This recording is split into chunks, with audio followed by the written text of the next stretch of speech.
para mí el doctor Damián es una persona muy querida, muy estimada, porque además de ser egresado de nuestro programa de maestría, pues fue mi tesista. Entonces, pues todos mis tesistas ocupan un lugar muy especial en mi corazón. Entonces, por eso yo quise presentarlo y voy a leer el resumen de su plática y su biografía. Bueno, los modelos de cómputo de alto nivel elevan el nivel de abstracción respecto a los modelos clásicos con el fin de describir interacciones estructuradas entre dispositivos abstractos de cómputo. En este enfoque, dichas interacciones están gobernadas por mecanismos de composición, los que emergen como una propiedad fundamental para la construcción inductiva de dispositivos complejos a partir de otros más simples, sin necesidad de inspeccionar estructuras internas.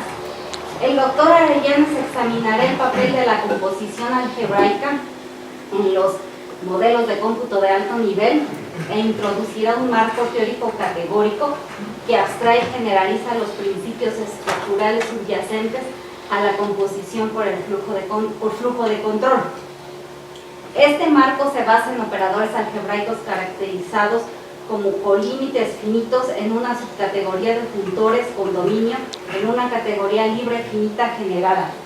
Dichos operadores permiten la construcción de cómputos secuenciales paralelos, ramificantes e iterativos, los que garantizan ausencias de deadlock y poseen una separación semántica entre flujo de control y flujo de datos, la que ha sido empleada para la transformación formal de modelos y puede aplicarse en verificación formal separativa. Asimismo, el marco distingue entre semántica de composición y semántica operacional para habilitar polimorfismos. La semántica operacional se abordará mediante redes de Petri categóricas y a través de un sistema particular de transición de estados. Finalmente, se discutirá cómo el marco propuesto conduce a cómputos no uniformes capaces de representar funciones booleanas sobre entradas de longitud arbitraria.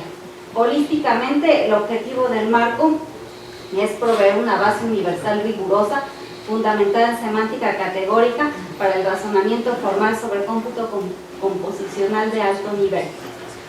Bueno, este es el resumen de la plática y ahora yo les voy a leer la biografía del doctor Damián. Bueno, el doctor Damián Isaíd Arellanes Molina es profesor investigador permanente en el Departamento de Computación de la Universidad de Lancaster, en Reino Unido, donde dirige el grupo de teoría de la computación y es miembro del Lancaster Center for Intelligent Robotics and Autonomous Systems en la sección de fundamentos. Se incorporó a la Universidad de Lancaster en 2020 tras obtener ese mismo año el doctorado en Ciencias en Computación por la Universidad de Manchester. Previamente obtuvo la maestría en Ciencias en Computación por el CIMBESTAB en 2014 y la licenciatura en Ingeniería en Sistemas Computacionales por SCOM en 2012, además de realizar una breve estancia postdoctoral en la Universidad de Manchester. Cuenta con el Postgraduate Certificate in Academic Practice 2023 y es Fellow de la Higher Education Academy en el Reino Unido. A la fecha ha supervisado 41 tesis de licenciatura y de posgrado. También ha desarrollado 3 sistemas de software de innovación con transferencia de derechos de autor a la industria y ha recibido diversos reconocimientos académicos y de innovación. En 2021 recibió una mención honorífica por la Embajada de México en Londres como el estudiante mexicano en STEAM más destacado en el Reino Unido durante el periodo 2019-2021. Su trabajo ha sido publicado principalmente como primero autor único en revistas y conferencias internacionales arbitradas como el Journal of Logic and Algebraic Methods in Programming y la International Conference on Relational Algebraic Methods in Computer Science. Asimismo ha fungido como revisor técnico para varias revistas como YELAM, FAX, CEF, Concur, entre otros. También ha sido invitado a dar ponencias en seminarios de investigación de grupos distinguidos como el de principios de programación, lógica y verificación de la University College London y el de teoría y fundamentos de la Universidad de Manchester. La investigación del doctor Arellanes se centra en teoría de computación con implicaciones en métodos formales. En particular, estudia la composición algebraica y modelos de cómputo de alto nivel, buscando establecer fundamentos basados en teoría de categorías para la construcción y el razonamiento inductivo de sistemas computacionales complejos. En este contexto, ha propuesto la noción de espacios de flujo de trabajo con estructuras algebraicas para variantes de cómputo inductivo por control. Con base en autómatas celulares y en semántica categórica, ha mostrado qué espacios complejos de cómputo secuencial pueden emerger a partir de reglas locales simples en forma de categorías libres sobre figuras. Más recientemente ha descubierto un modelo teórico categórico para describir cómputo de alto nivel dirigido por control, basado en operadores algebraicos caracterizados como colímites finitos. Este modelo permite cómputo no uniforme y ha sido extendido para soportar cómputo funcional estructuralmente correcto por construcción. Bueno, pues demos la bienvenida a nuestro invitado.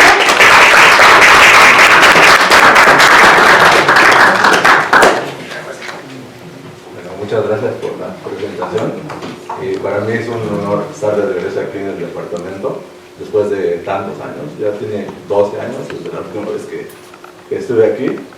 Y bueno, ahora voy a presentar es una síntesis de los trabajos que he estado estudiando en los últimos años, lo cual llamo composición algebraica y modelos de cómputo de alto nivel. En particular uso teoría de categorías como el marco formal para formalizar todas las nociones de este marco.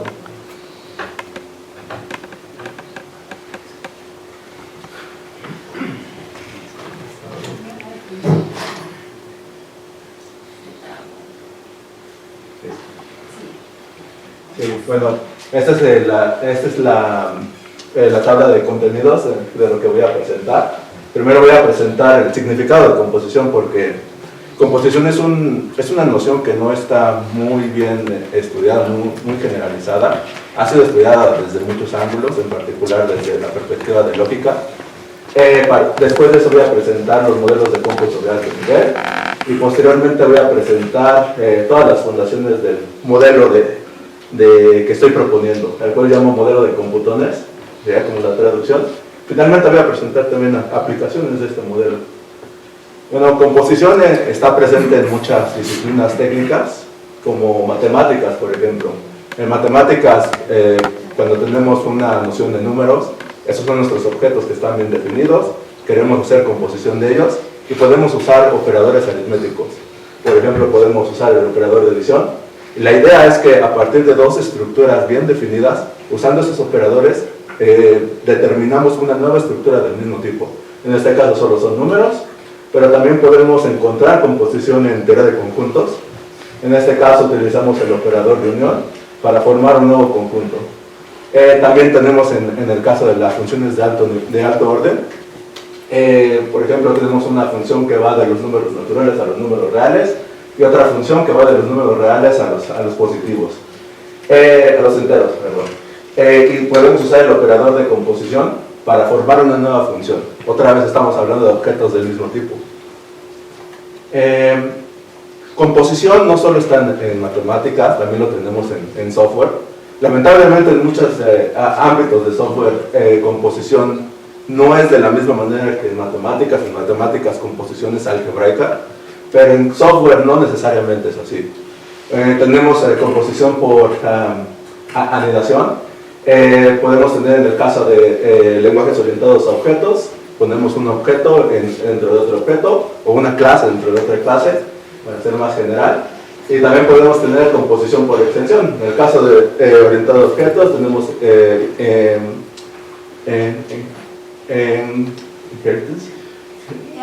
herencia, tenemos herencia. Y también tenemos, por ejemplo, por conexión. En este caso significa que, por ejemplo, podemos tener dos objetos y esos objetos están interactuando a través de invocaciones de métodos, por ejemplo. Y también tenemos composición por coordinación. Este caso es más popular en el caso de servicios web, cuando tenemos orquestación de servicios. Por ejemplo, el coordinador es el orquestador y U1 y U2 pueden ser los servicios web que tenemos. Este tipo de composición, aunque la tenemos en software, otra vez no necesariamente es algebraica. En matemáticas, por ejemplo, podemos tener nociones de flujo de control, al igual que en software. La noción de flujo de control es una noción sumamente fundamental para entender la noción de cómputo como tal. Esto es porque la noción de flujo de control está explícitamente o implícitamente presente en cualquier dispositivo abstracto de cómputo.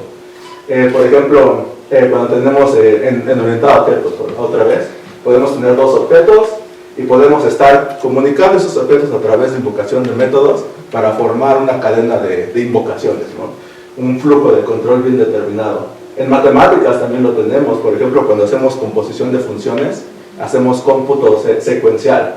También tenemos ramificación.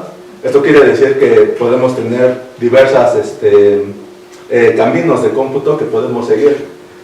Por ejemplo, dependiendo de ciertas condiciones, podemos seguir un camino o el otro. En este caso, el cómputo es ramificado, pero también es determinista. Podemos tener cómputos que son no deterministas, en los cuales se ramifica de esa manera. También tenemos cómputos iterativos, por ejemplo, en el caso de recursión. Entonces tenemos este tipo de flujo de control presente, tanto en matemáticas como en computación. En computación tenemos este tipo de estructuras básicas que vienen desde la programación imperativa. Tenemos, para hacer iteración, por ejemplo, podemos usar las estructuras como for, while, do while, etc. Para ramificación podemos usar el tradicional if-else. Para secuenciamiento utilizamos la semicolon. Podemos hacer secuenciamiento de diversas funciones.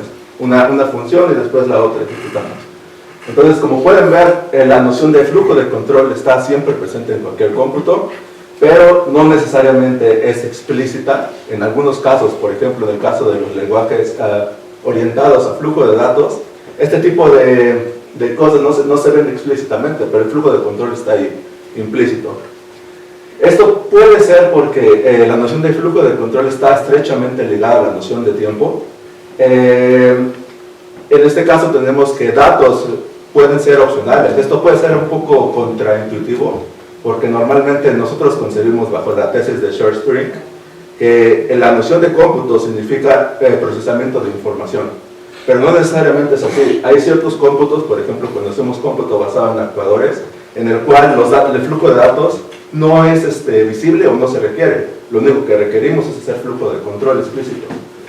Es por eso que otra vez vuelvo a lo mismo, que la noción de flujo de control es de suma importancia. Y ese es el principal enfoque de mi investigación.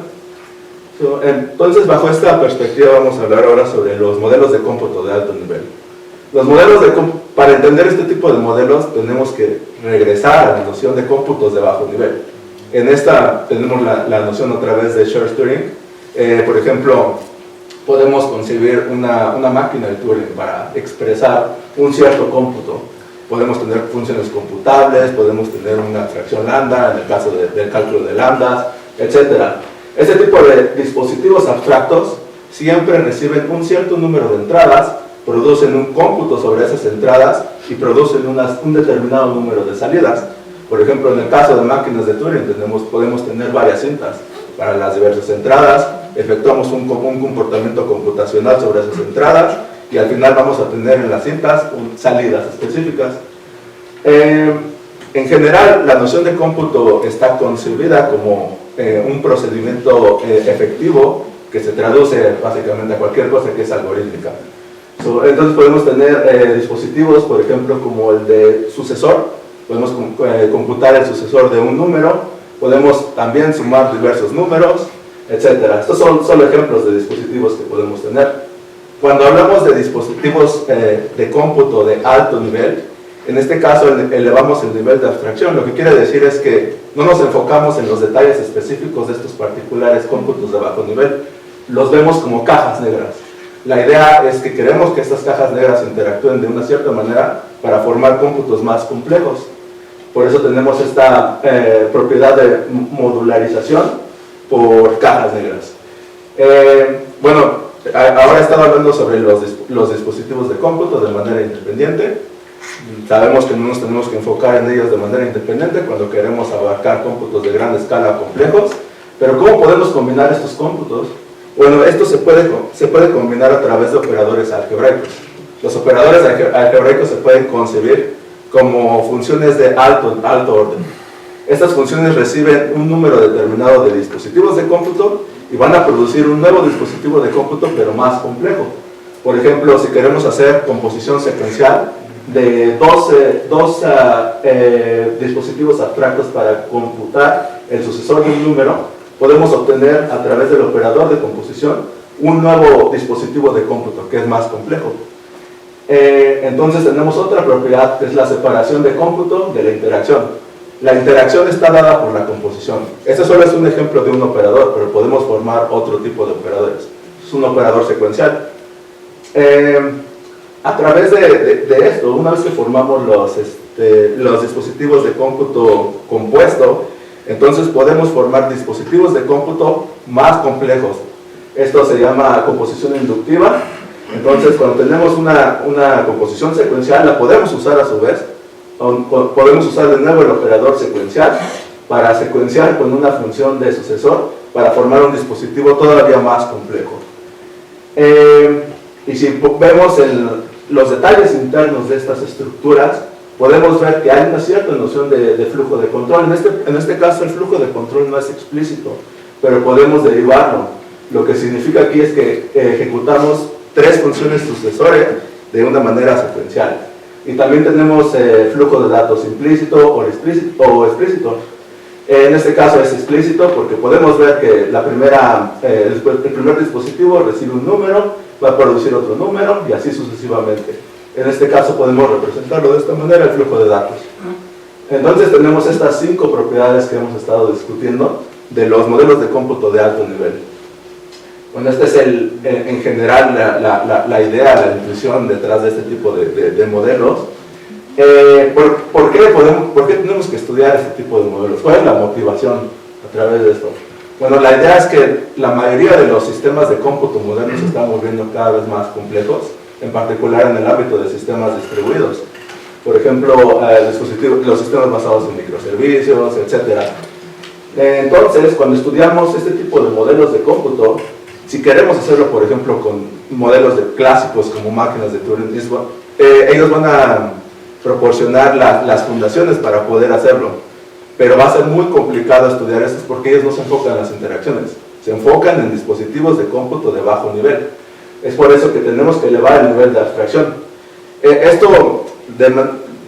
La manera en que lo veo es algo similar a lo que ocurrió en lenguajes de programación en el pasado, que teníamos lenguajes de bajo nivel, pues nos pasamos a lenguajes de alto nivel, etc. Lo mismo pasó en matemáticas, antes de teoría de categorías. Surgió teoría de categorías y quisieron juntar diversos campos de matemáticas en uno solo, estaban elevando el nivel de abstracción. Algo similar está ocurriendo con los modelos de cómputo de alto nivel. Esos modelos de cómputo han sido estudiados por muchos años. Posiblemente la familia más popular es esa de los álgebras de procesos, por ejemplo. Esos son uno de los casos más comunes. Entonces, cuando tenemos este tipo de modelos, podemos predecir el comportamiento computacional. Pero por predicción significa que tenemos unas estructuras, operadores bien definidos y sabemos cómo se va a comportar nuestro sistema computacional. También podemos realizar razonamiento composicional.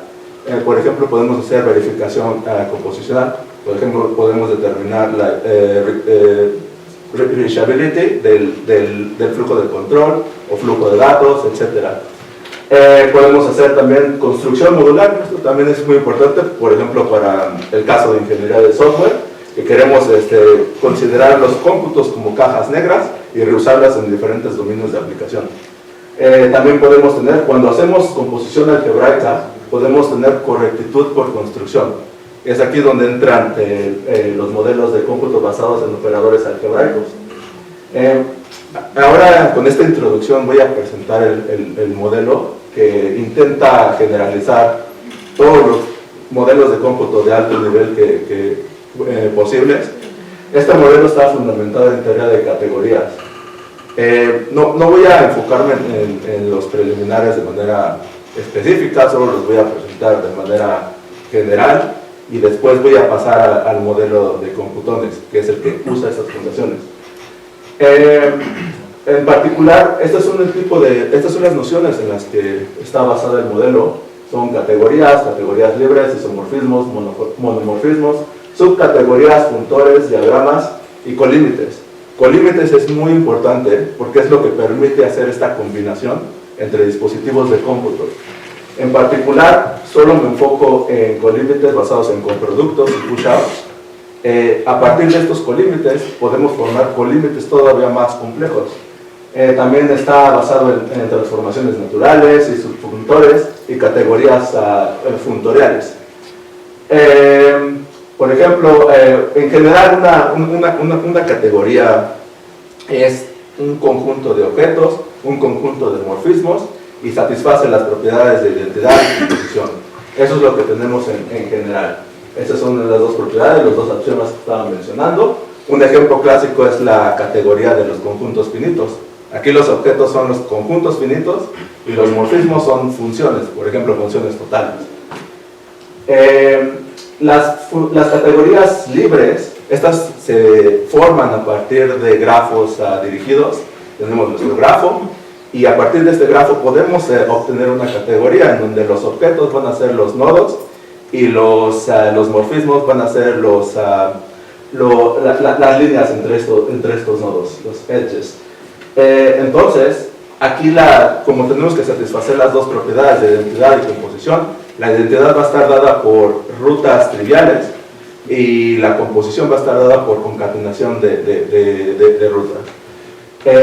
También tenemos que una categoría es una subcategoría de otra categoría si los objetos y los morfismos están como embebidos en la otra categoría. Lo pueden ver de esa manera.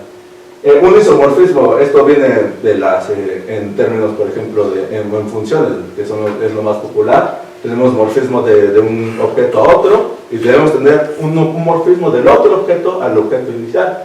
Y esto se satisface por esta propiedad de congruencia que tenemos ahí. También tenemos un monomorfismo. En el caso particular en la categoría de conjuntos son las funciones inyectivas, por ejemplo. Funtores. Los funtores son una generalización de las funciones que nos permiten hacer un mapeo de una categoría a otra, en el que hacemos mapeos entre objetos y mapeos entre morfismos, los cuales tienen que satisfacer estas dos propiedades que tenemos aquí. Tenemos que respetar identidad y tenemos que respetar composición. Un endofuntor es un funtor que va de una categoría a sí misma. Básicamente eso es lo que tenemos. Si D es una subcategoría de C, entonces tenemos un funtor que va a ser faithful de esa subcategoría a la supercategoría. Esto se va a llamar el funtor de inclusión. En el caso de, otra vez, es simple entenderlo con teoría de conjuntos. Tenemos, por ejemplo, la categoría de todos los conjuntos y pueden verlo como una parte como que está embebida y podemos embeberla, y una inserción de una categoría en otra a través de un funtor. Otra noción es la de diagramas. Los diagramas, esto es bien importante en teoría de categorías, porque esto nos permite abstraer las diversas estructuras, como diversos patrones que se pueden formar en las categorías. Y podemos tener, por ejemplo, un patrón común son los spans. Los spans, pueden verlo ahí, tenemos un apex, que es la A, y tenemos dos bases, B y C, y tenemos dos piernas, que es la F y G. Ese tipo de patrones se presentan comúnmente en categorías. A partir de estos diagramas podemos obtener los colímites, que son como las estructuras más cercanas dependiendo de las direcciones que establecemos a partir de los diagramas. Los colímites, si existen, van a ser únicos hasta unique of the unique isomorphism, por el requerimiento de la propiedad única de la definición. Una categoría tiene con colímites finitos si cada diagrama de una cierta forma se puede computar su colímite. Por ejemplo, en la categoría de conjuntos finitos tenemos que tienen todos los colímites posibles. En un tipo de colímite ese es el ecoproducto. El coproducto, otra vez vuelvo a la categoría de conjuntos, que es la más común. Tenemos dos conjuntos y el coproducto va a ser la unión disjunta, por ejemplo, de esos dos conjuntos. La diferencia es que tenemos morfismos o funciones de inclusión de esos conjuntos en el coproducto objeto. También tenemos, este es un ejemplo de lo que mencionaba de la categoría de conjuntos. También tenemos push-outs. Push-outs son formados a partir de un patrón, de un span. Tenemos un span y lo que queremos es completar el cuadro conmutativo, el diagrama conmutativo, de una manera más cercana. Entonces podemos tener F y G, eso nos dan el span, y tenemos una inyección B y una inyección C. Estos son inducidos por la operación de push-out. Otra vez, en el caso de la categoría de conjuntos finitos, el push-out está dado de esta manera. Primero hacemos el cómputo de la unión disjunta y después tenemos una relación generada por las instrucciones del span, una relación de equivalencia. Otra noción es de transformaciones naturales. Los puntores, a su vez, pueden formar objetos y podemos tener una transformación natural que es un morfismo entre puntores. Básicamente, elevamos todavía el nivel de abstracción un poco más.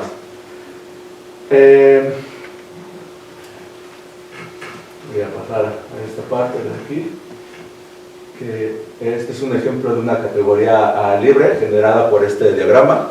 Este es un grafo, como lo pueden ver, pero este grafo puede generar una categoría. No quiero adentrarme en estos conceptos porque voy a tratar de explicarlo con intuición, tanto como sea posible. Entonces ahora voy a hablar sobre el modelo de computones, que está basado en esta teoría de categorías. Es importante mencionar que el modelo de computones es independiente del lenguaje formal que estoy usando para establecerlo. Es como cualquier otro modelo fundacional, es independiente. Estas estructuras son totalmente independientes de cualquier lenguaje formal que usamos. Decidí usar teoría de categorías porque se adapta bien a los requerimientos que tienen este tipo de entidades. En particular, composición es un concepto primario en teoría de categorías y es de cierta manera sencillo establecer la teoría de computones, pero podría establecerla de otra manera. Entonces, un computón está formado a partir de un diagrama que se genera a través de un grafo. Tenemos este grafo con este tipo de objetos y formamos morfismos a través de eso. Este solo es el grafo y a través de este grafo podemos mapear cada uno de esos nodos en conjuntos finitos. Cuando queremos hacer el mapeo a una categoría de conjuntos finitos, mapeamos cada uno de esos objetos a un conjunto y cada una de esas flechas a una función.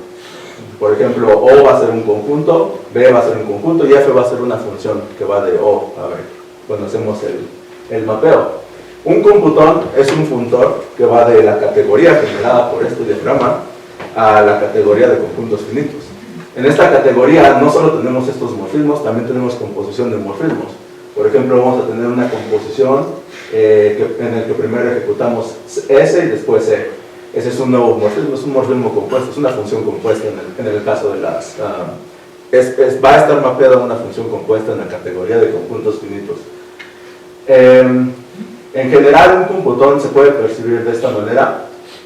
Como mapeamos de aquí, U significa un conjunto de unidades de cómputo, O es un conjunto de flujos de salida, I es un conjunto de flujos de entrada, B es un conjunto de dispositivos de cómputo, P es un conjunto de puertos y sigma es un conjunto de tipos. Y los demás solo van a ser funciones. Por ejemplo, tenemos una función sigma y tau nos permiten establecer los flujos que van hacia una unidad de cómputo y desde una unidad de cómputo. Las funciones S y T nos permiten establecer la relación entre puertos y flujos de entrada y flujos de salida. La función C nos permite establecer tipos para cada uno de los puertos.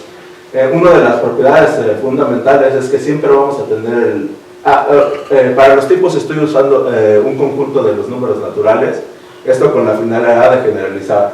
No estoy usando un sistema de tipos específico. El sistema de tipos específicos se puede mapear a través de aquí. Por ejemplo, podemos establecer que 0 es el tipo de control, 1 es el tipo de enteros, 2 es el tipo de strings, etc. Pero en otro sistema de tipos puede ser algo totalmente diferente. Esto es independiente del sistema particular que usamos. Otra propiedad es que tenemos epsilon. Epsilon es un dispositivo de cómputo que solo hace eco de una señal de control. Recibe una señal de control y produce una señal de control. La tercera propiedad nos dice que siempre las unidades de cómputo van a estar adjuntas a puertos de control, tanto de salida como de entrada.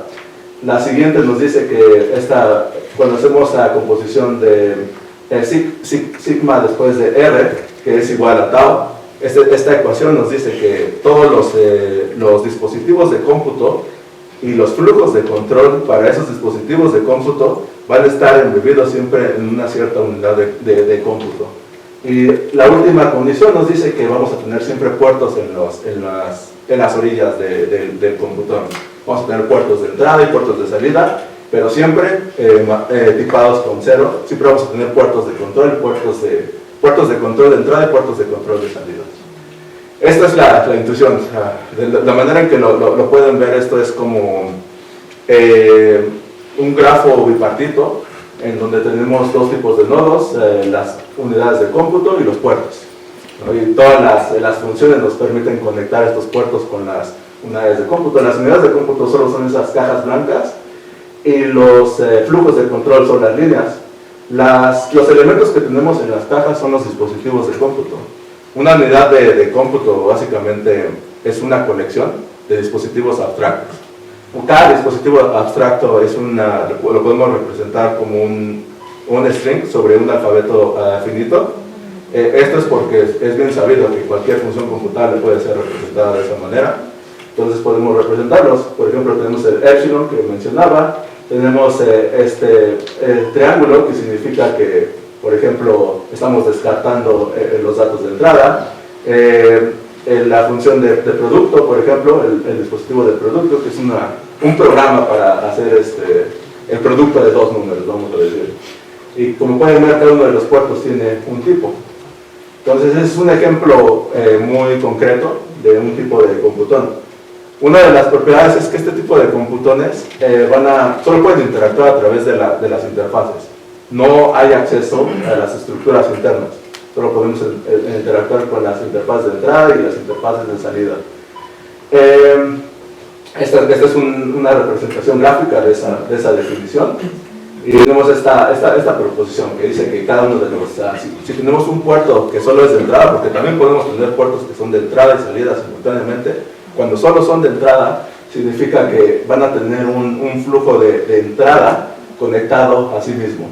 Y viceversa, cuando tenemos puertos que solo son de salida, vamos a tener un flujo de salida que va hacia ese puerto. Eso es lo que nos dice esa proposición. Aquí también tenemos una notación para identificar los puertos de entrada que corresponden a puertos de control. Son estos azules de la izquierda, y los puertos de salida que corresponden a puertos de control están en la derecha, también en azul. Todos los demás son puertos de datos. Esta es la noción de flujo de información. Básicamente podemos tener flujo de información que va de un puerto a una unidad de cómputo o de una unidad de cómputo a un puerto. Y después podemos hacer cadenas de flujos de control, podemos hacer secuencias de flujo de control. De esta manera podemos identificar cuáles son los flujos de entrada, cuáles son los flujos de control y cuáles son los flujos de datos, etc. Otra vez vuelvo a esta representación. Estas líneas punteadas que pueden ver son flujos de control porque están conectadas a un puerto de control. Y los flujos de datos son flujos de datos porque están conectados a un puerto de datos. Como pueden ver Segunda definición. Una de las propiedades de estas entidades es de conectividad. Un computón desconectado, si podemos tener a partir de cualquier puerto de entrada o cualquier puerto que tiene un flujo de información de entrada, podemos encontrar una secuencia de flujos de control a un puerto de salida. Eso es lo que nos dice esa definición. Y tenemos una proposición que nos dice que es fácilmente, podemos identificar un computón que está conectado si no satisface esa condición.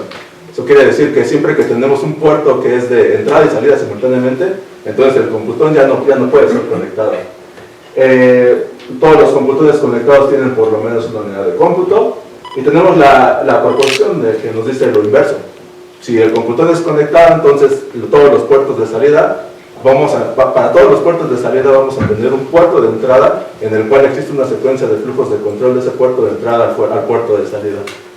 Esta es la representación gráfica otra vez de todos estos conceptos.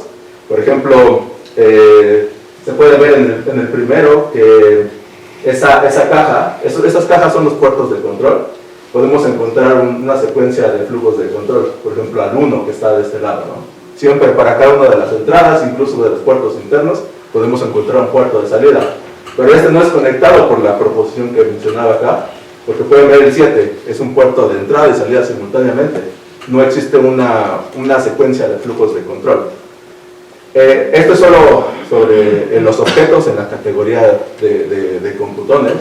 Pero entonces, ¿cómo estos objetos pueden interactuar entre sí? Ahora vamos a mencionar esto. Como pueden ver, los computones se pueden representar como funtores evaluados en la categoría de conjuntos. Se pueden ver como este tipo de diagramas. Por ejemplo, el de arriba es un computón, el de abajo es otro computón. Y esta flecha nos permite hacer la interacción. La interacción está dada en términos de morfismos. Entonces, cuando elevamos el nivel de abstracción, ya no hablamos sobre las estructuras internas de cada uno de los computones, ya los vemos solo como puntos en la categoría, y estas líneas son los morfismos. Un morfismo de computones intuitivamente es una inserción de un computón en uno más complejo.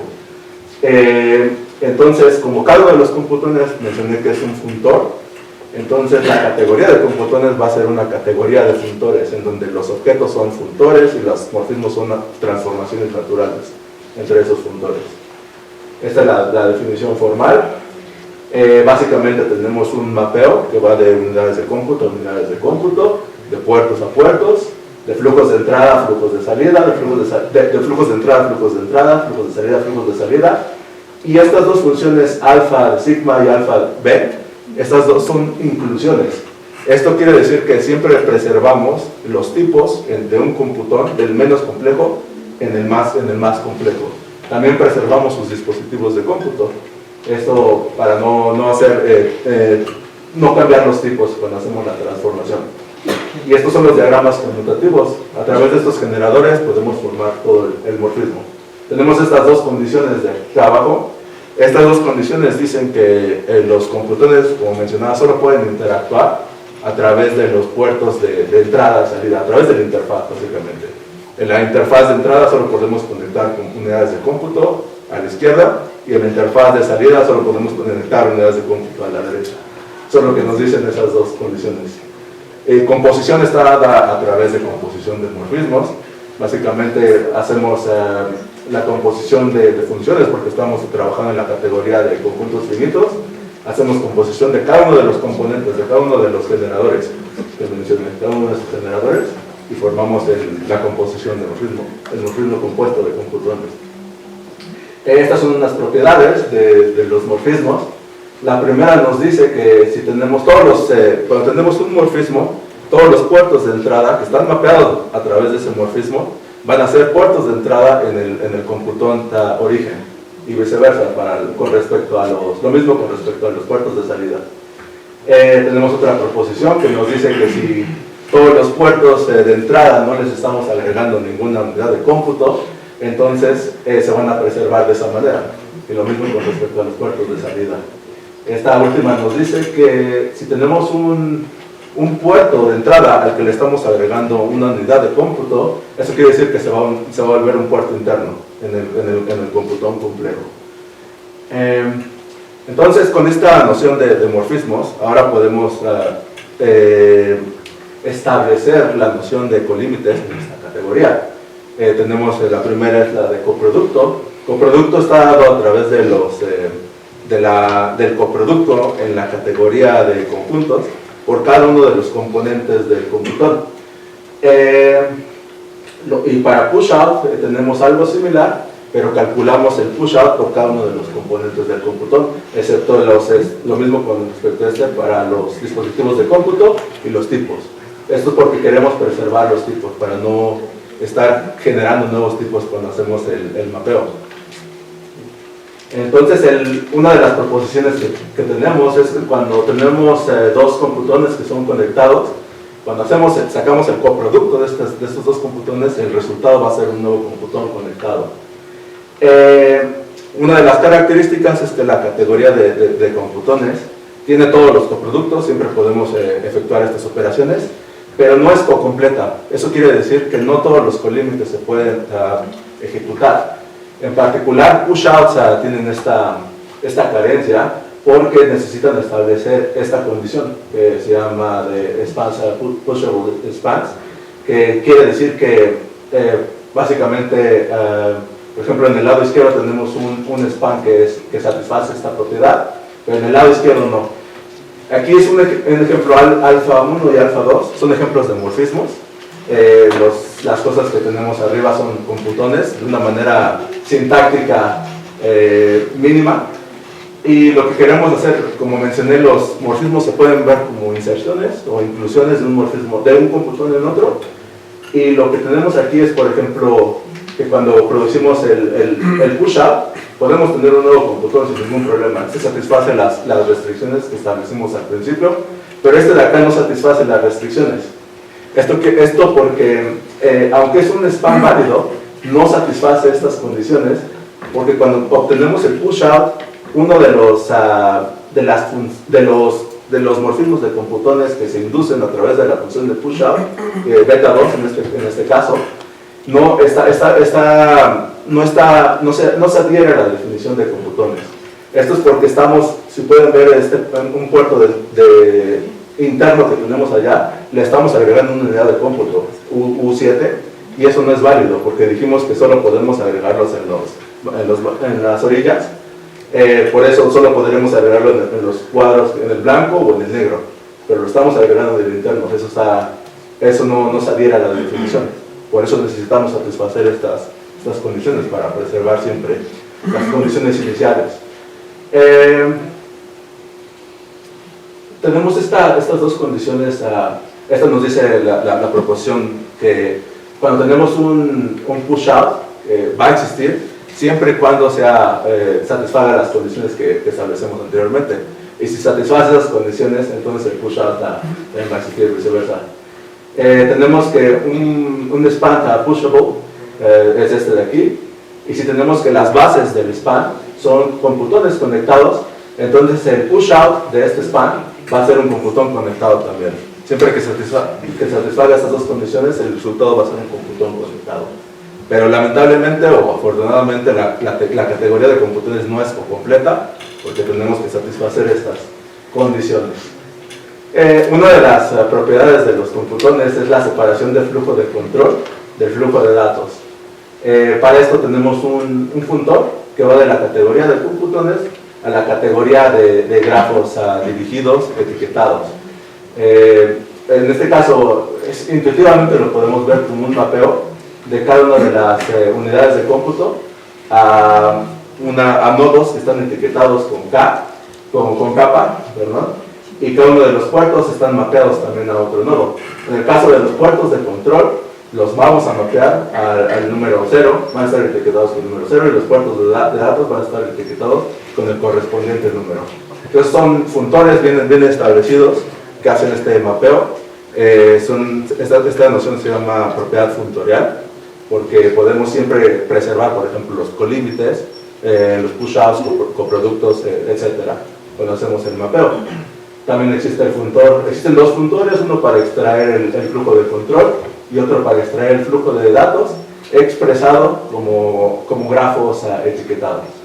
También Interesantemente tenemos un endofuntor que va de la categoría de computones a sí misma, que nos permite extraer la estructura de control de un computón como otro computón, básicamente. Lo que en teoría de categorías esto se llama forgetful functor, quiere decir como que olvida ciertas propiedades. En este caso estamos olvidando las propiedades de datos, porque eso no es lo que estamos interesados, y obtenemos una estructura. Esto quiere decir que cuando tenemos un computón mapeado a través de ese endofuntor, este va a ser un subfuntor de su computón fuente original. Esto porque otra vez los computones solo son funtores, pero entonces el otro va a ser un subfuntor desde el computón original. Entonces va a existir una transformación natural del computón que representa el flujo de control al computón original. Una de las propiedades es que este endofuntor no preserva conectividad en general. Si tenemos un computón que es conectado y lo mapeamos a otro computón en la misma categoría, el nuevo computón no necesariamente va a ser conectado. Aquí tenemos un ejemplo. Tenemos este computón de acá. Como les mencioné, estamos olvidando la parte de datos, pero nos quedamos con el flujo de control. Esto puede ser importante, por ejemplo, para determinar potencial terminación. Por ejemplo, que queremos determinar si el computón original se detiene o no, termina su ejecución. En este caso, cuando hacemos el mapeo con el endofuntor, podemos ver que el nuevo computón no es conectado. Eso quiere decir que posiblemente no va a satisfacer terminación. Es por eso que este endofuntor puede ser relevante. Hasta el momento solo he estado hablando de semántica composicional, es como cómo juntar estos computones en nuevas estructuras, pero ¿cómo establecemos básicamente el cómputo de estas estructuras? Una de las características es que estas entidades son independientes de la semántica operacional. Podemos establecer, semántica operacional significa la semántica de ejecución, cómo se comportan básicamente estas entidades. Por ejemplo, en este caso estoy haciendo el mapeo con redes de Petri, pero el mapeo se puede hacer a cualquier otra categoría para expresarlas en cualquier otro lenguaje que nos permite establecer una semántica operacional diferente. Podemos utilizar incluso semántica de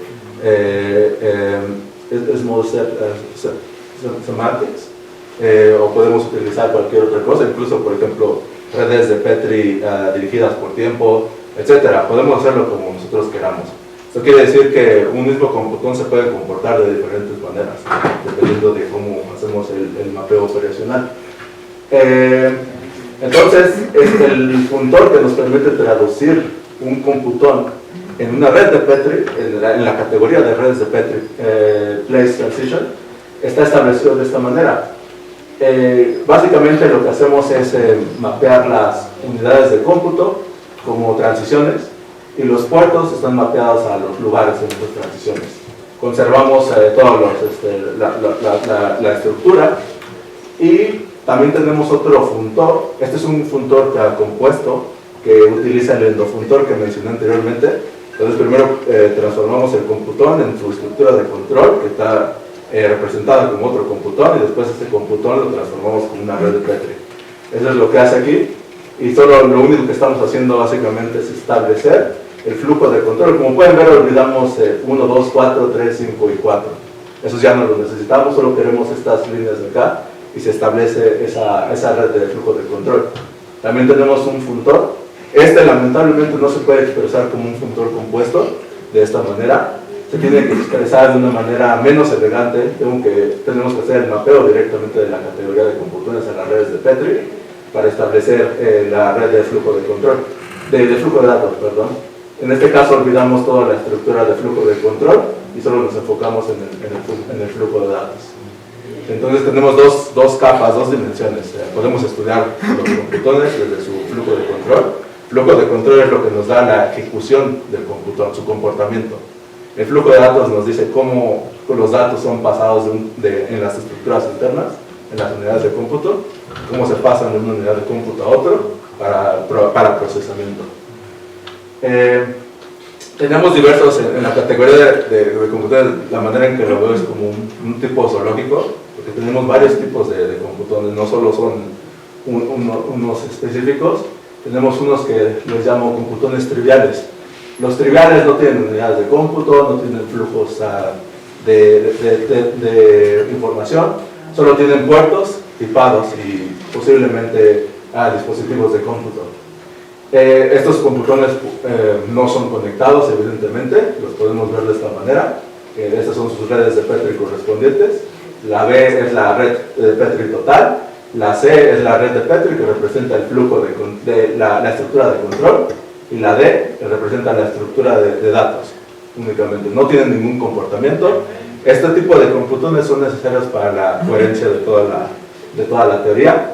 Y a partir de aquí tenemos un tipo de computones que se llaman computones de unidad, que es el computón, la estructura mínima que podemos formar a partir de la definición de un computón. Es solamente un puerto que representa control. Y eso es todo lo que tenemos. Es un tipo específico de computón trivial. Y a partir de este tipo de computones podemos formar un tipo de morfismos específicos que se llaman marcadores de entrada y marcadores de salida. Tenemos un mapeo de los computones triviales a la parte de entradas y a la parte de salida. Y una de las propiedades es que todos los computones tienen este tipo de morfismos adjuntos. Otra es que si tenemos un span de este tipo de marcadores, podemos efectuar el push-out de este span. Eso es sumamente importante porque eso quiere decir que podemos calcularlos con límites.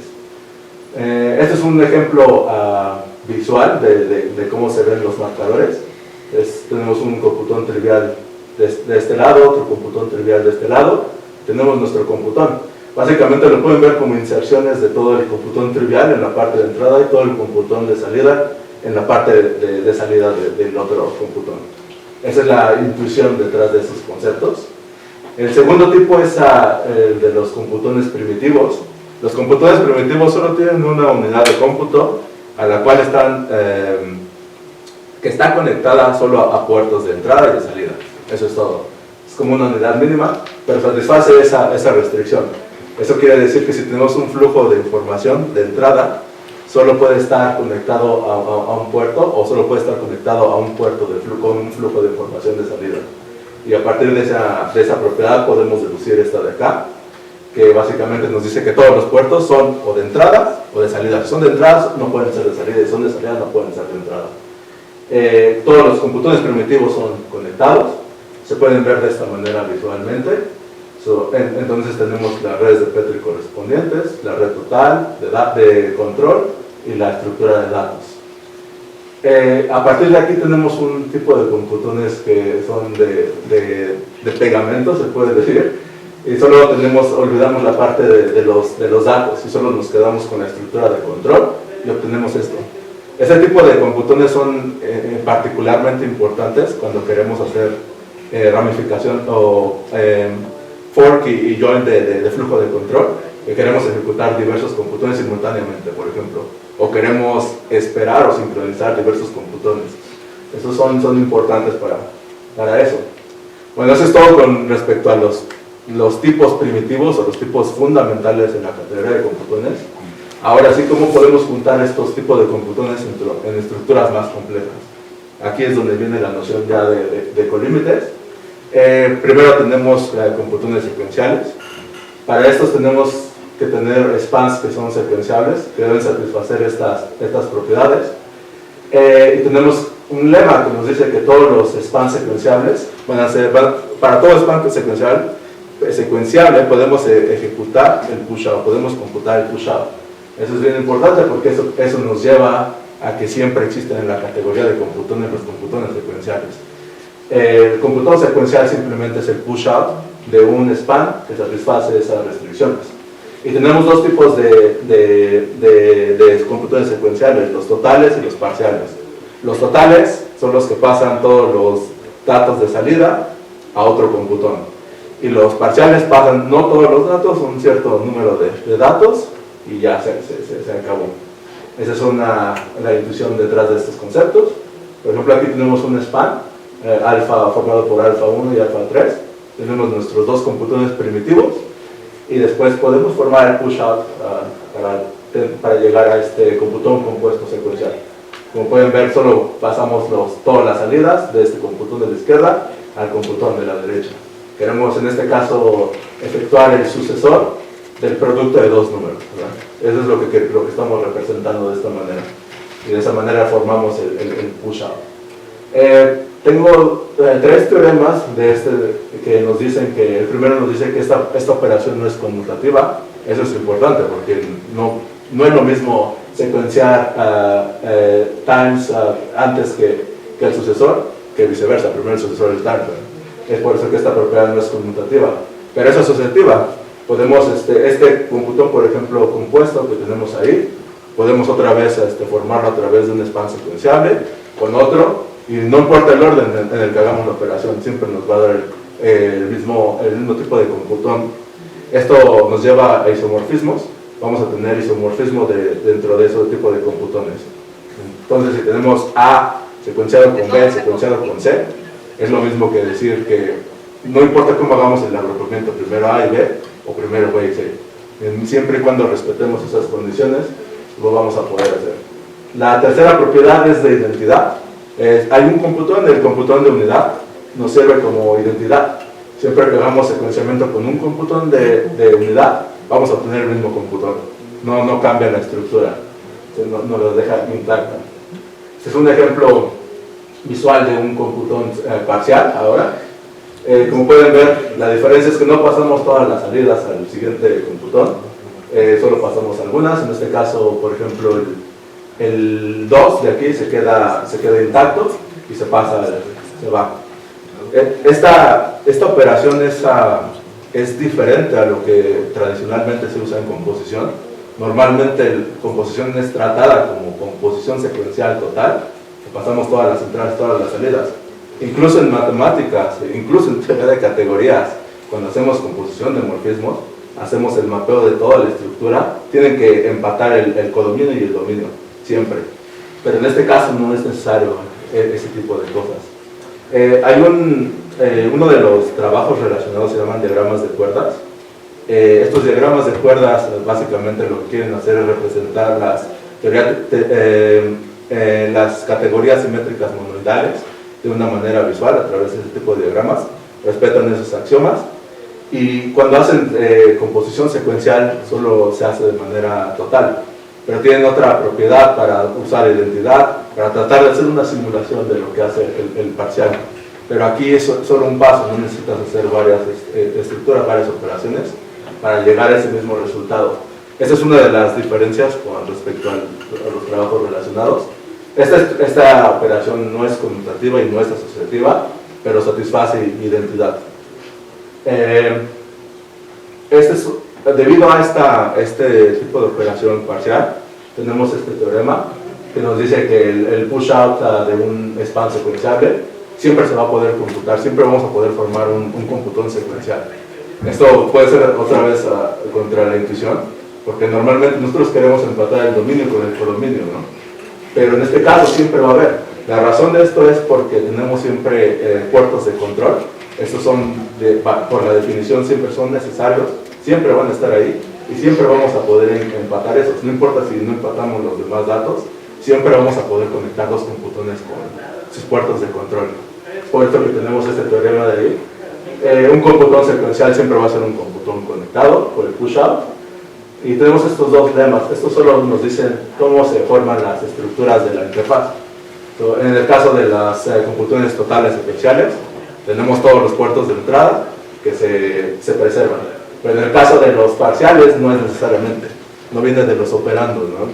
Por ejemplo, en el caso de total, tenemos el 1 y el 1, se preservan del times. Pero en este caso no preservamos todos. Como pueden ver, hay un 2 ahí. Eso quiere decir que se preservan también, pero del otro, los cuales nos están empatando a través de la operación de push-out. Eso es sobre los computones secuenciales. También tenemos computones paralelos. Los paralelos simplemente son el coproducto de dos tipos de computones. Entonces formamos dos tipos de computones en una estructura de lado a lado. Y tenemos que este tipo de computones siempre van a existir.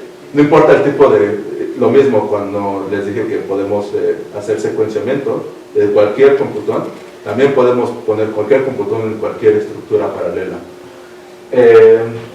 Y el resultado, el resultado siempre va a ser un conector conectado. Las propiedades, sí satisface conmutatividad, no importa el orden en el que hagamos la operación de coproducto, asociatividad, pero no tiene identidad. Esto también otra vez vuelve a ser no intuitivo. ¿Por qué no hay identidad? Porque la razón es que todos los computones siempre deben tener al menos un puerto de control.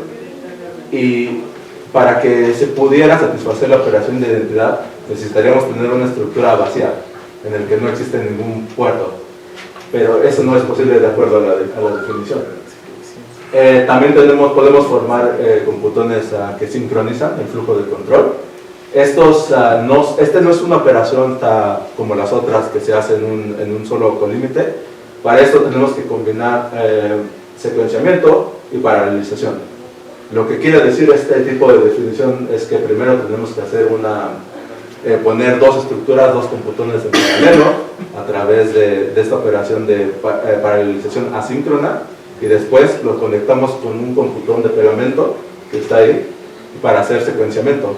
En este caso el secuenciamiento es parcial, pero también puede ser total. Solo conectamos todos los puertos de control de un computón de salida con todos los puertos de control de entrada del pegamento para formar esta sincronización. Anteriormente había propuesto también otro operador para formarlo en un solo paso, pero el operador era muy complicado porque formaba varios tipos de colímites, pero esta es la manera más elegante de hacerlo. No necesitamos un nuevo operador, se puede formar a partir de los operadores que mencioné. Tenemos también computones ramificantes. Estos son como la generalización de estas estructuras no determinísticas que seleccionan una ruta de cómputo o la otra. Para esto tenemos dos tipos. El primero son los computones ramificantes abiertos. En este caso tenemos un push-out de un span. Es un span de marcadores de entrada, como pueden ver ahí. Lo que queremos hacer nada más es cuando hacemos el push-out, lo que va a pasar es que se van a conectar esas entradas de ahí, como pueden ver ahí. Se conectan esas entradas. Por eso este tipo de operación solo se puede realizar si los operandos tienen hay un isomorfismo entre los puertos de entrada de los dos operandos. Esta operación es conmutativa, también es asociativa y satisface identidad. Este tipo de operación siempre se puede computar porque hay una proposición que mencioné anteriormente, que siempre existe el push-out de spans de markers. No importa si son marcadores de entrada o marcadores de salida. También tenemos computones ramificantes cerrados. Para estos sí necesitamos un diagrama que le llamo diagrama B. Es un diagrama de marcadores de entrada y marcadores de salida. A partir de este diagrama, este es otro patrón, no es un span como el que les había enseñado anteriormente. Es un patrón un poco más complicado, y a partir de ahí tenemos que computar un colímite que se ejecuta o se lleva a cabo de esa manera. Es un poco más complicado porque requiere coproductos y push-out para llevarse a cabo. Básicamente solo es el colímite de un diagrama de esta forma, y este siempre puede ser construido en la categoría de computones. Obviamente para esto tenemos que satisfacer las universidades universales de los coproductos y push-outs. Entonces, cuando tenemos este computón cerrado, la diferencia con respecto al otro es que este sí también junta los puertos de salida, no solo los de entrada, y entonces tenemos como una operación de ramificación cerrada. Aquí lo que quiere decir es que ejecutamos el S de arriba o el factorial de abajo, uno de los dos, no los dos. Lo mismo tenemos en el otro, pero la diferencia es que en este caso no juntamos los puertos de salida. Tomamos una dirección o la otra y va a haber datos arriba o abajo, en el 1 o en el 2 al final de la ejecución no determinística. En este caso vamos a tener que juntar las salidas, y en este caso también tenemos que los operandos deben satisfacer, aparte de satisfacer el isomorfismo de las entradas, también deben satisfacer un isomorfismo con respecto a las salidas. Esta operación es conmutativa, asociativa, pero no tiene identidad.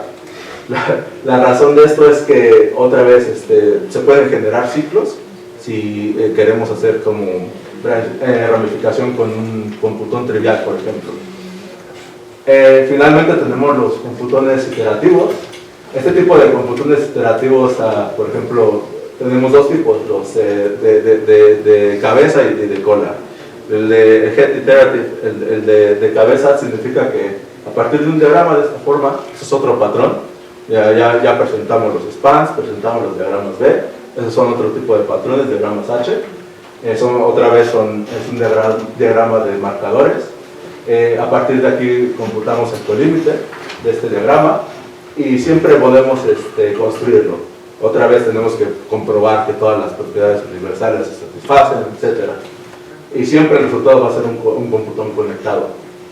Y una de las propiedades interesantes es que para cualquier computón conectado siempre podemos formar estas estructuras de cabeza iterativa.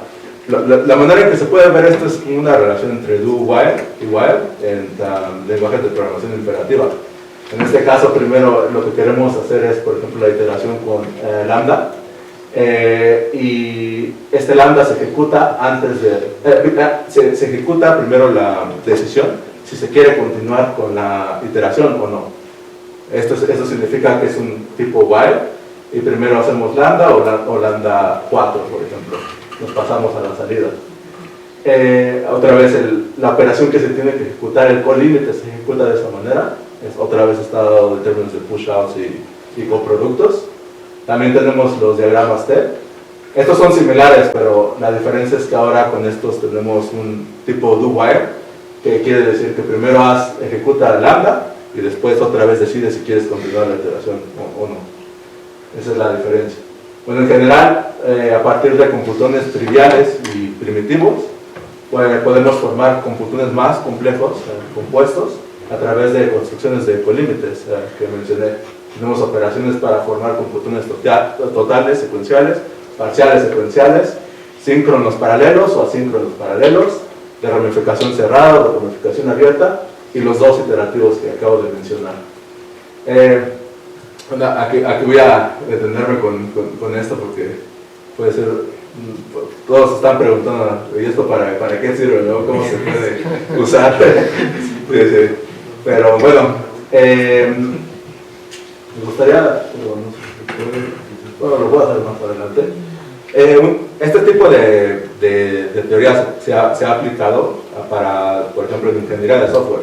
Cuando queremos modelar las lambdas de Amazon, tenemos toda la arquitectura de lambda, que quiere decir, es un tipo de workflow básicamente, que quiere decir que si la pila existe, tomas una ruta o la otra, y etcétera. Como pueden ver, ahí hay unos pasos que son secuenciales, otros son iterativos, otros son de ramificación, etc. Pero este tipo de estructuras, lamentablemente, en Amazon Lambdas no están explícitas, como aquí. Y entonces podemos, en uno de los artículos que publiqué recientemente, muestro toda la infraestructura, cómo modelar ese tipo de lambdas con computones. Y a partir de ahí podemos extraer las estructuras de flujo de control o las estructuras de flujo de datos y podemos analizarlas independientemente. Otro ejemplo es en el caso de redes neuronales también. En inteligencia artificial tenemos las Long Short Term Memory, que es un tipo de redes recurrentes. Esa es la arquitectura de alto nivel que se conoce normalmente. Cada una de las entradas aquí y salidas se pueden modelar como vectores, son diferentes tipos. Normalmente lo podemos modelar como un solo tipo, básicamente, el tipo de los vectores, pero para términos ilustrativos, para facilitar el entendimiento, se pueden modelar como diferentes tipos. Eso no cambia el significado de la semántica. La idea aquí es que cada una de estas cajas, M1, S1, S2, todas esas funciones que tiene la red, se pueden modelar como computones primitivos también. Tenemos, por ejemplo, los computones de multiplicación, los computones de activación, las funciones de activación, los computones para sumar, vectores, etc. y estos a su vez los podemos, por ejemplo, pueden ver que aquí tenemos varias estructuras. Tenemos las compuertas de entrada, el estado de la célula, la compuerta que olvida y la compuerta de salida. Estos se pueden modelar como composiciones también. Por ejemplo, la compuerta de entrada se modela primero como con la operación de... Primero tenemos que hacer una operación paralela síncrona que ejecuta S2 y T1 al mismo tiempo y espera por su finalización. Después hacemos la combinación, en este caso es el secuenciamiento total, en toda esa estructura con una función de multiplicación. En el caso de compuertas de salida es algo similar. Aquí estoy modelándolo como compuertas o computones síncronos, paralelos, pero no necesariamente tienen que ser así, porque se puede modelar como coproductos y solo podemos ejecutar las dos cosas sin esperar por el resultado, y se van a ejecutar las dos simultáneamente. Y ya con estas estructuras ya podemos formar el estado de la célula se va a ver de esta manera. Los de abajo solo son las operaciones que se están efectuando.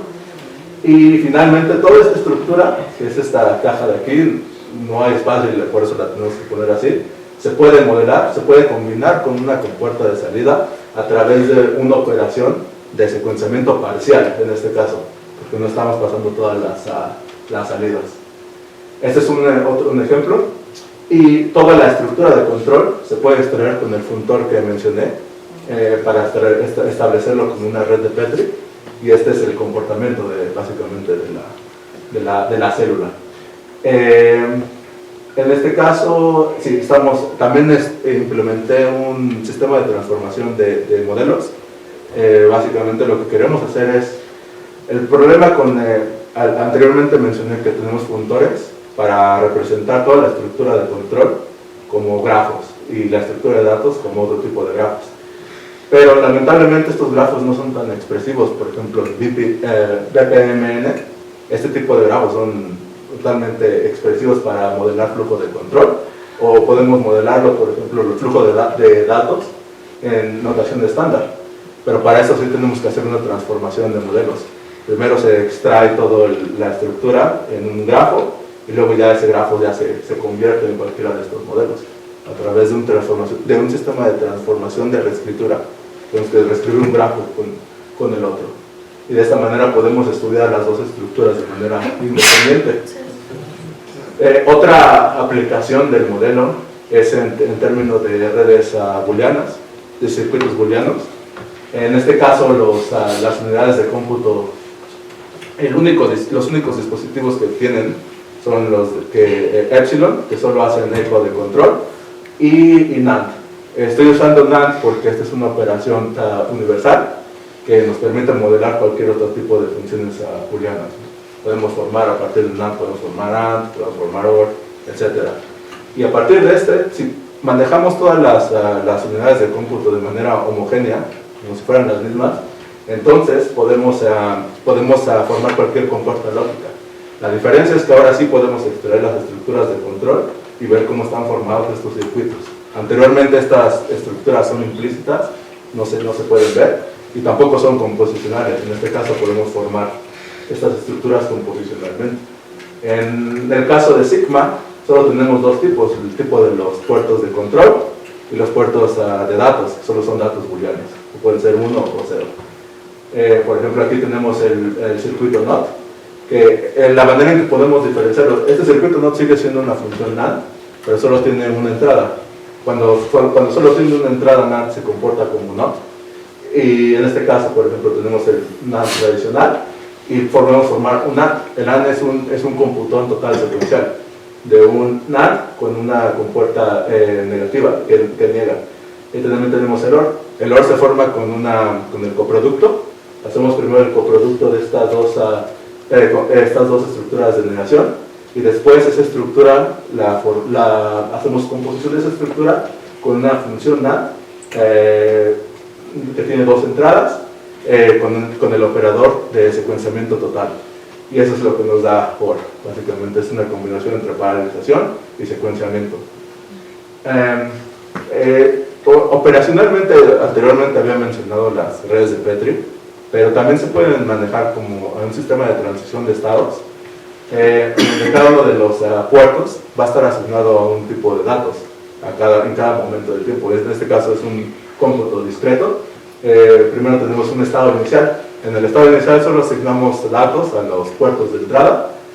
Los puertos de control estoy usando ese asterisco, y para los puertos de datos solo podemos usar verdadero o falso. En este caso, si empezamos con esa, voy a tratar de ejecutar el circuito OR. En el siguiente paso hacemos la negación del verdadero y negación del falso, y podemos obtener esto en el siguiente marca de tiempo. Y después, como ejecutamos NaN se va a comportar de esa manera y nos va a arrojar un resultado verdadero, que es exactamente lo que queríamos para OR, ¿verdad?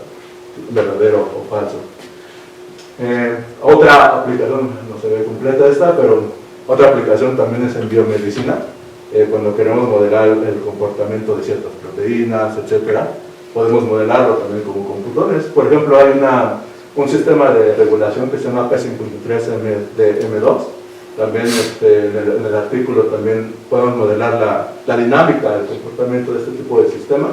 Este es un sistema de ramificación. Pueden ver lo que es un computón que ramifica, que elige entre la caja de arriba, la del medio, o la otra del medio, o la de abajo. Elige un comportamiento de esos. Este es un de ramificación cerrado, es un computón de ramificación cerrado.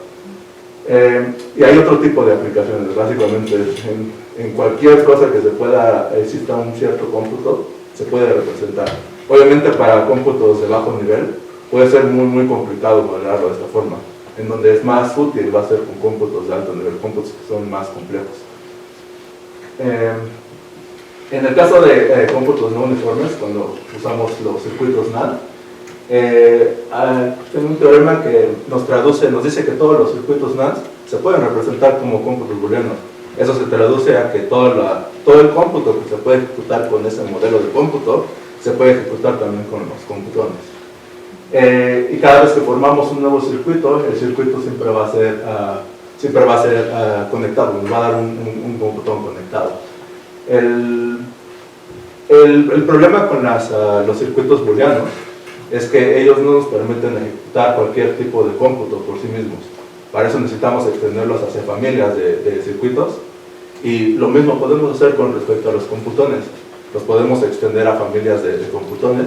Y por este teorema, el primer teorema, podemos representar cualquier circuito con respecto como cualquier otro, como otro computón.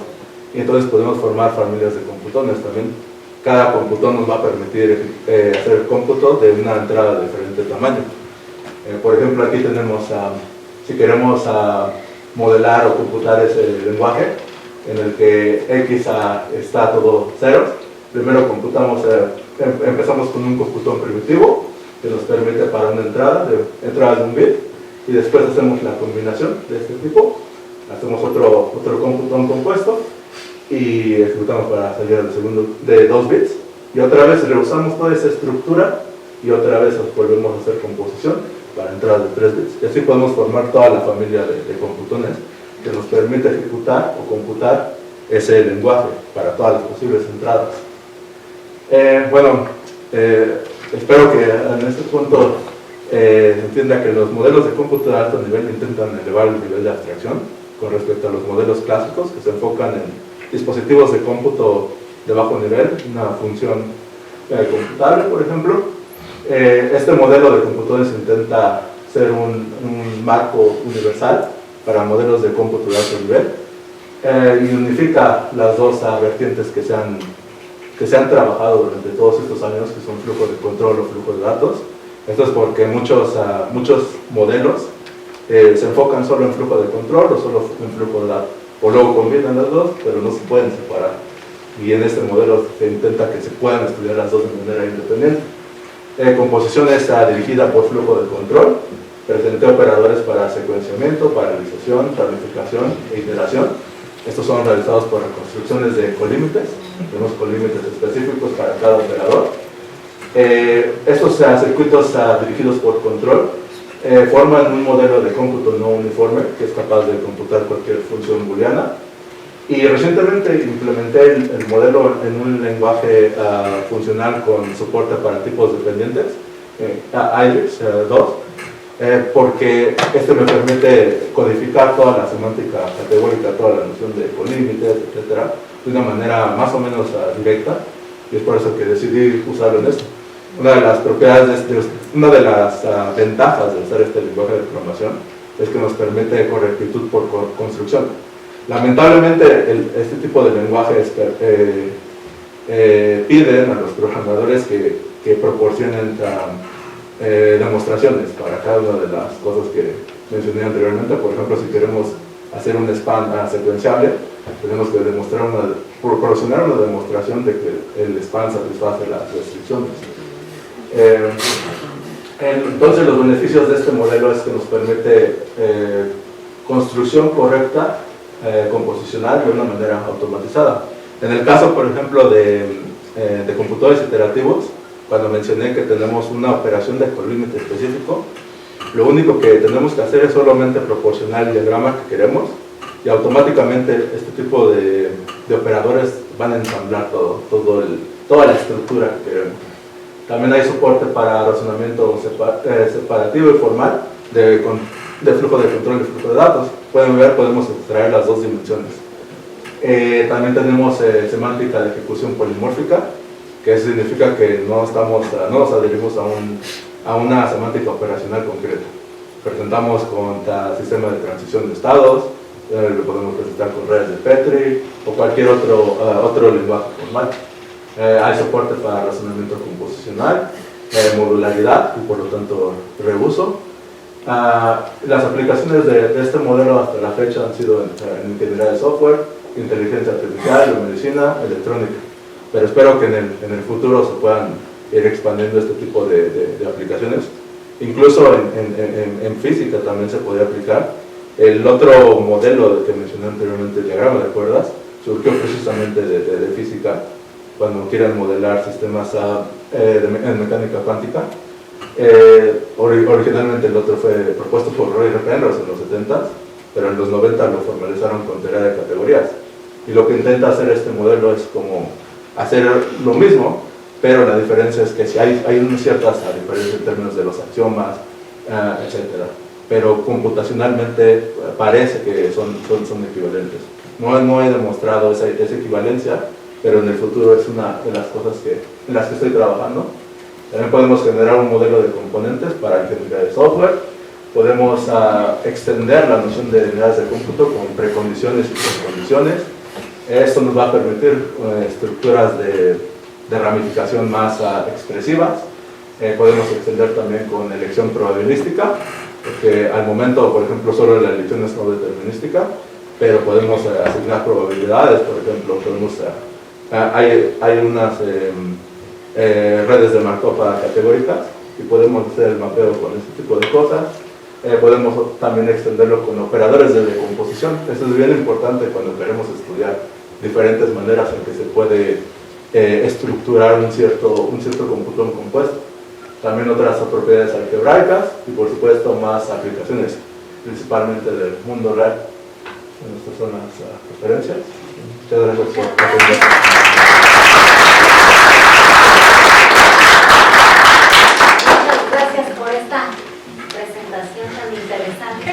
Permítanme a mí hacer primero una pregunta, porque si no se me olvida y ahorita les paso la palabra. ¿Recuerda Kimberly? Sí. Cuando estábamos haciendo su tesis, especificamos semiformalmente su propuesta usando el método B.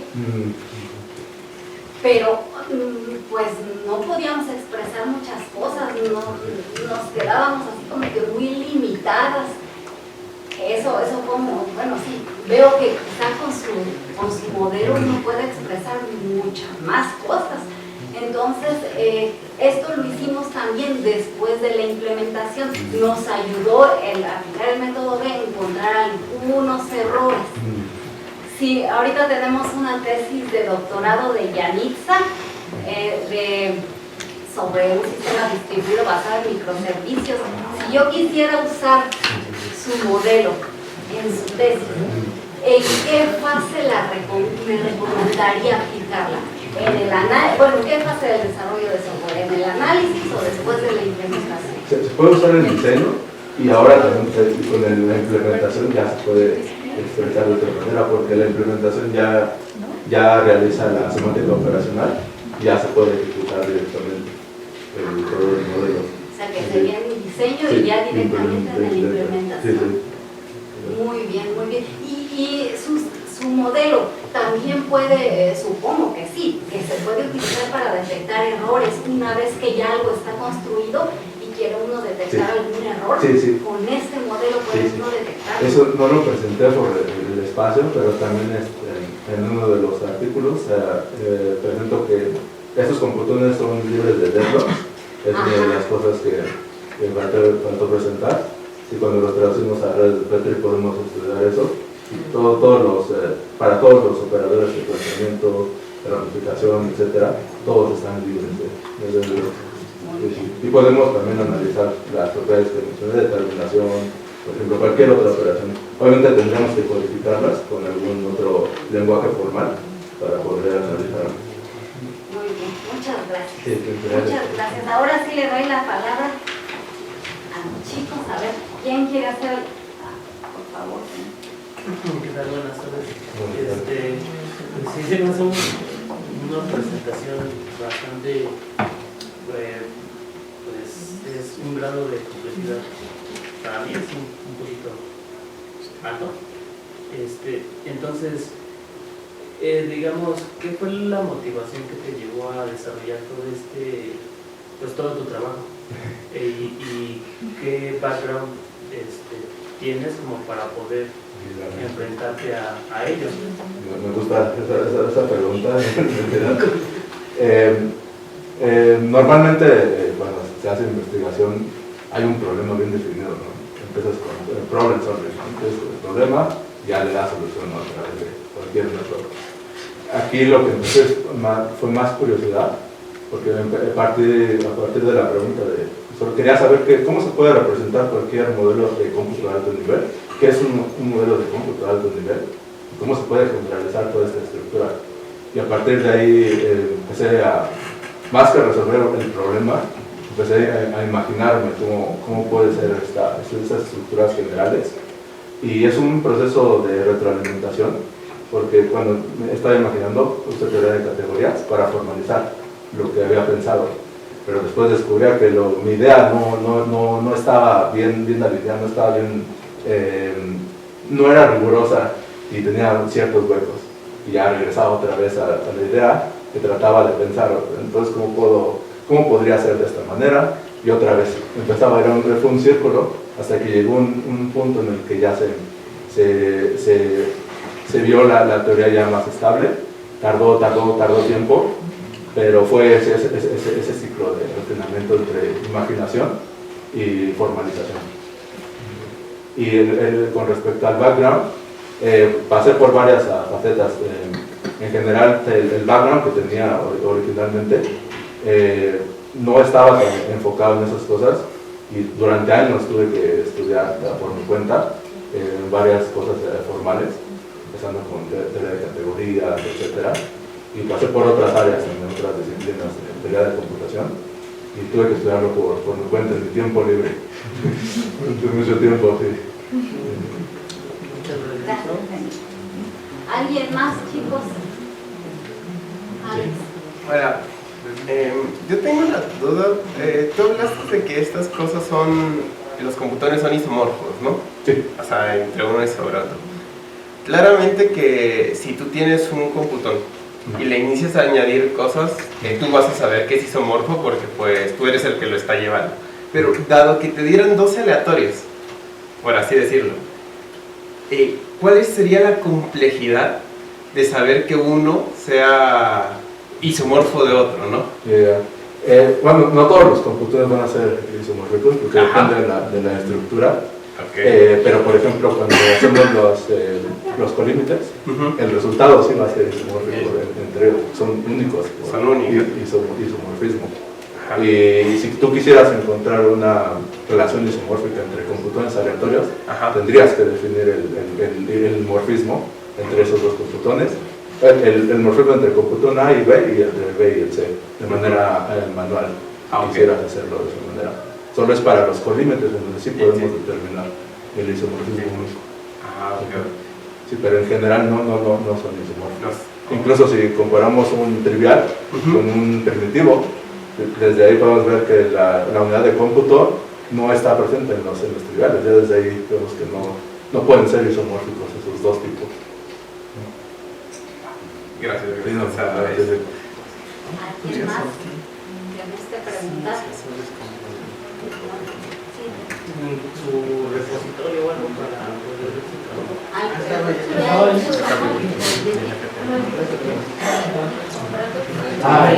Un computador. Extraño, ¿no? Es una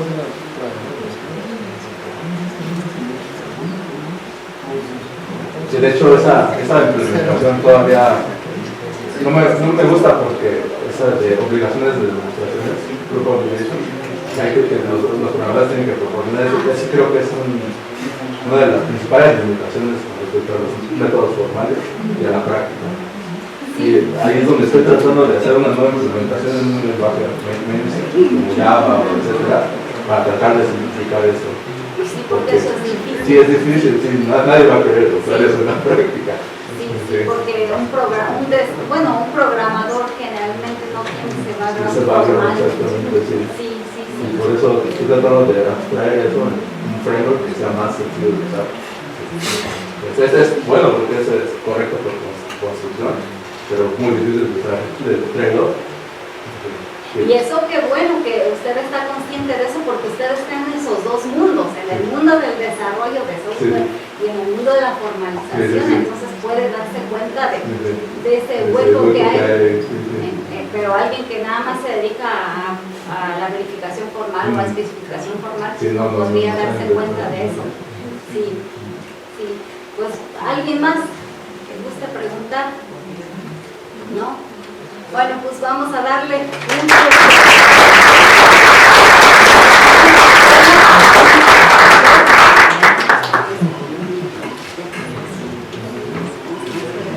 Muchas gracias. muchas gracias.